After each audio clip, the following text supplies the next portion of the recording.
Para teman-teman sekalian, perlu diketahui bahwa kita dapat lebih merasakan, lebih istilahnya itu lebih merasakan betapa besarnya nikmat Allah yang Allah berikan kepada kita ketika Allah Subhanahu wa Ta'ala mencabut nikmat itu dari kita. Salah satu contohnya ketika Allah memberikan nikmat sehat, mungkin ketika kita masih sehat kita masih bisa merasakan nikmat itu. Tetapi ketika Allah mencabut nikmat sehat dari kita, atau ketika kita dalam kondisi sakit, maka kondisi itulah yang membuat kita lebih merasakan betapa besarnya nikmat sehat yang Allah berikan kepada kita.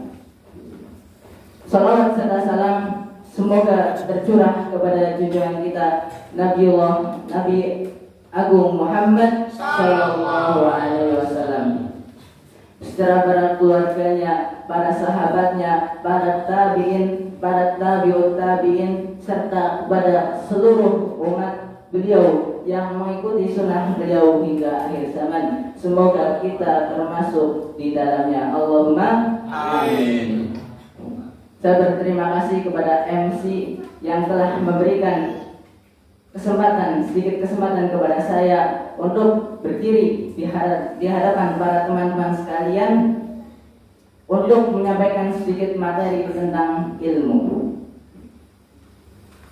Para hadirin yang mudah-mudahan dirahmati Allah Subhanahu wa Ta'ala, menuntut ilmu adalah kewajiban bagi setiap orang muslim, laki-laki maupun perempuan, sebagaimana hadis yang disampaikan Rasulullah Shallallahu Alaihi Wasallam, yang mungkin hadis ini sudah masyhur di telinga kita dan sudah tidak asing lagi.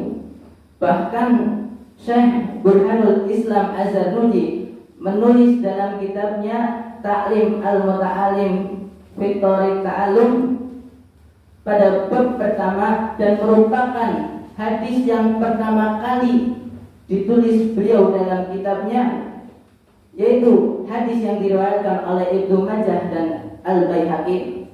Rasulullah Shallallahu Alaihi Wasallam menyebutkan bahwa talabul ilmi faridatun ala kulli muslim wa muslimat.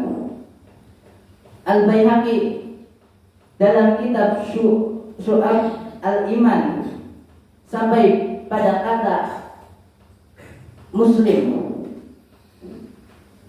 Beliau berkata bahwa sanadnya lemah tetapi matanya masyhur. Al-Baihaqi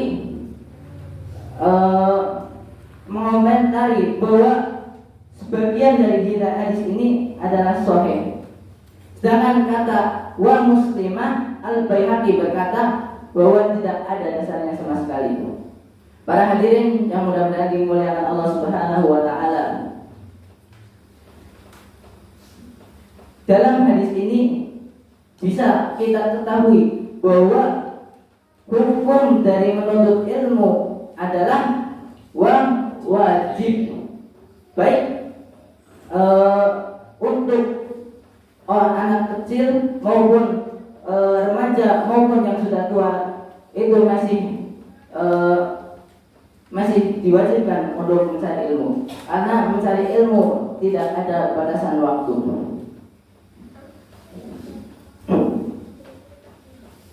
Para hadirin yang mudah-mudahan dimuliakan Allah Subhanahu wa Ta'ala,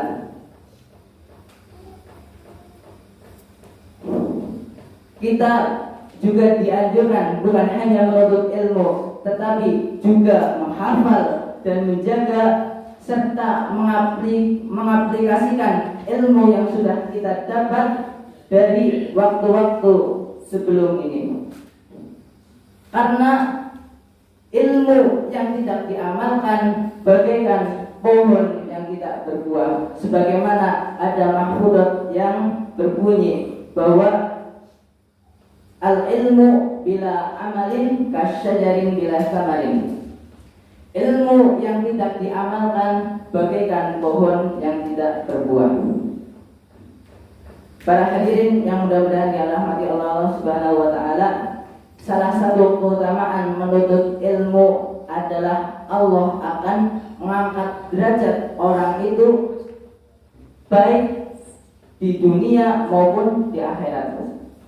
Sebagaimana firman Allah yang Allah firmankan dalam Quran surat Al-Mujadalah juz 28, surat yang ke-58 yang terdiri dari 22 ayat. Dalam ayat ke-11-nya Allah mengatakan dalam potongan ayat, yarfa'illahu alladhina amanu minkum walladhina utul ilma darajat. Bahwa Allah akan mengangkat derajat orang-orang yang beriman di antara kalian dan orang-orang yang diberi ilmu beberapa derajat. Dari sini kita bisa mengetahui bahwa ketika semakin bertambah ilmu seseorang, semakin tinggi pula derajat yang dimiliki orang tersebut. Bukan hanya di akhirat, tetapi ketika orang itu masih berada di dunia, begitupun orang itu akan dimuliakan oleh ilmu yang dia miliki. Dengan ilmu inilah orang itu juga bisa dihormati oleh masyarakat. Dan dengan ilmu pula seseorang yang mempunyai ilmu yang banyak dan juga bisa mengamalkan itu bisa melebihi mulianya seorang raja atau melebihi derajat dari seorang raja. Karena Abu Al-Aswad Ad-Du'ali pernah berkata bahwa tidak ada yang lebih mulia daripada ilmu.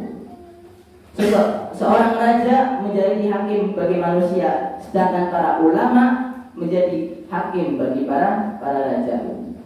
Ulama adalah hakim dari para hakim. Ketika seorang raja hanya menjadi hakim bagi orang-orang biasa, maka yang menjadi hakim dari orang-orang biasa tersebut adalah para ulama. Dalam syair juga dikatakan bahwa ilmu bisa memuliakan orang yang hina menjadi mulia, sedangkan kebodohan dapat menyebabkan seorang bangsawan tetap berada di tempatnya. Malik bin Dinar pernah mengatakan bahwa aku membaca pada sebagian kitab Allah bahwa hikmah akan menjadikan orang yang mulia menjadi tambah mulia dan bisa menjadikan budak dapat duduk di majlis para raja. Maka para hadirin yang mudah-mudahan dirahmati Allah Subhanahu wa taala, maka dari itu mumpung kita yang masih berada dalam usia muda ini, maka kita harus memanfaatkan waktu dengan sebaik-baiknya.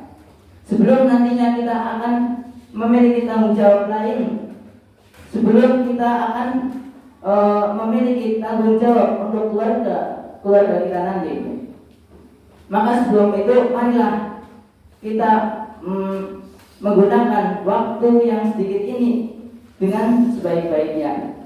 Karena banyak orang yang sudah berumur itu menyesal ketika sudah tuanya. Kenapa? Karena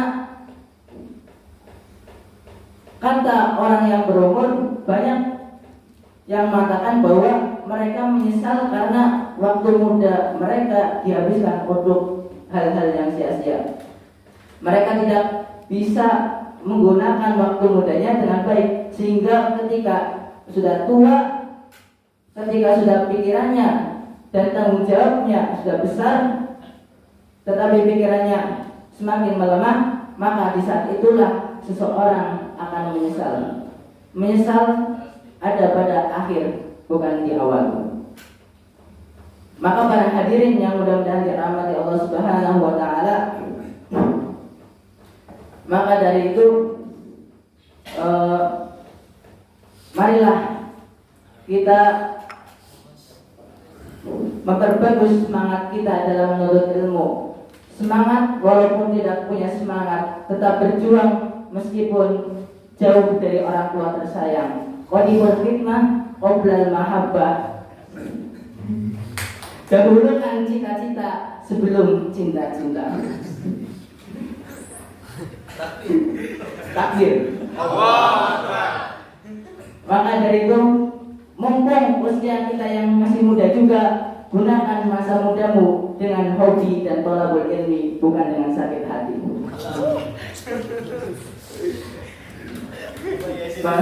Para hadirin yang mudah-mudahan dirahmati Allah Subhanahu wa taala. Mungkin hanya ini yang dapat saya sampaikan pada kesempatan kali ini. Semoga bisa membawa manfaat bagi kita semua, bisa menambah manfaat dan bisa menambah sedikit semangat. Syukur-syukur banyak semangat kepada kita. Bila ada kesalahan atau kekhilafan atau kata-kata yang kurang berkenan, saya Fadilah Anwar asal Purbalingga memohon maaf kepada Ustadz dan para teman-teman yang setulus-tulusnya. Billahi taufiq wal hidayah. Wassalamualaikum warahmatullahi wabarakatuh.